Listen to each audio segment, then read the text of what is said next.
How to get coins on Temu app. Hey everyone, welcome to the channel.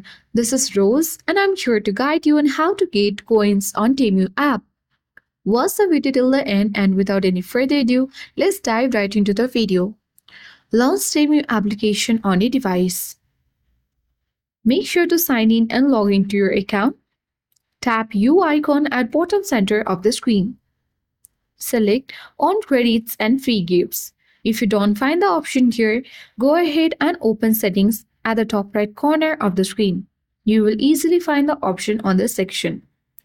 Tap on it to get access to this section. Here you will get different kinds of credits and free gifts. Tap on any one edge for your choice, but for now you have to select redeem credit and tap just pick him up.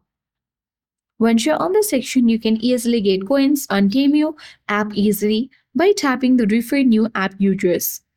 A menu pops up where you have to easily copy the link or you can copy the code and send it to your friends using different kinds of social media platform or a messaging app.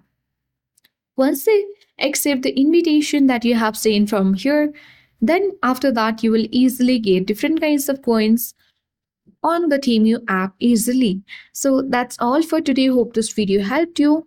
If you're new to our channel, hit the like button and subscribe for more tech and tips videos. Thank you for watching and see you in the next video.